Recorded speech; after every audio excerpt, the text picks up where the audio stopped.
You are tuned to the Indraprastha channel of Akashvani. Our nation is bestowed with unmatched beauty. Lofty peaks of Himalayas in the north to the eye-catching beaches in the south, the various shades of deserts in the west to the enchanting green hues in the east. Our northeast surpasses every other country in its charm and beauty. And today is the statehood day of three beautiful states, Manipur, Meghalaya and Tripura. And on this occasion, Dr. Guntasha Tulsi from Delhi University is presenting a talk entitled Three Jewels of the East in our English Talks chunk tonight. Hello friends. As the three northeastern states of Manipur, Meghalaya and Tripura gear to celebrate the 53rd Statehood Day, it is imperative to have a brief historical glimpse into their formation.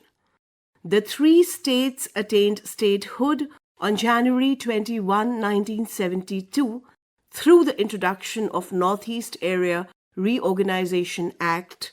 Officially, these are a part of the northeastern region of India. This region is characterized for its distinctive natural beauty, unique cultural heritage, and its multifaceted outlook. Home to almost 35% of the Himalayan range, over and above 200 tribes and 250 unique languages, innumerable cultural and indigenous traditions, and unique species of flora and fauna, the Northeast is home to some of the warmest and the most hospitable communities who coexist with everyday challenges to emerge as more immune, resilient, and continually thriving. Manipur's journey began as a constitutional monarchy in June 1948, and elections were held for the first time under the Maharaja of Manipur. In 1972, Manipur got complete statehood. The state is predominantly inhabited by the members of Meitei community. Endowed with immense natural beauty and richness of vast resources, Manipur is multi-religious and ethnically diverse. Representing immense beauty, Manipur's pivotal attractions are Loktak Lake, Barak River, Kangla Fort, Shahid Minar, and Lamjau National Park, amongst many others. This apart, the richness of indigenous traditions of the state and its local elements provide it an immensely unique positioning within the Northeast Indian kaleidoscope. Preserving the tradition of handcrafted labor, Manipur has the highest number of craftspersons within the northeastern states, predominantly under the religious influences of Hinduism and Christianity. The state is culturally rich, and its diverse performative traditions are dominated by elements of Vaishnavism.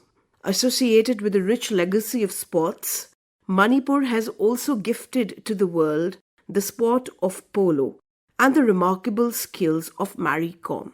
Civil strife and ethnic challenges notwithstanding, Manipur testifies to a naturally endowed, beautiful landscape with multitude of flora and fauna and richness of unique cultural traditions. It is seemingly gathering its best energies to welcome a host of new green initiatives and infrastructure development projects. Meghalaya, once again characterized by richness of forest resources and abundance of natural cover, and through presence of mountains and wide nature's wealth, is renowned for its vitality and charm. The formation of the state happened when in 1947, Khasi and Garo leaders acceded to India after its independence. Meghalaya was carved out of Assam on January 21, 1972, following a Hill State movement during the tenure of Indira Gandhi as Prime Minister. The first Prime Minister of India, Pandit Jawaharlal Nehru, evolved a policy to preserve and protect the culture of the tribal people in Meghalaya. The region was given special protection in the Indian Constitution along with other tribal areas, and it had a great deal of autonomy. Characterized as the wettest region of India, the state shares its borders with Bangladesh.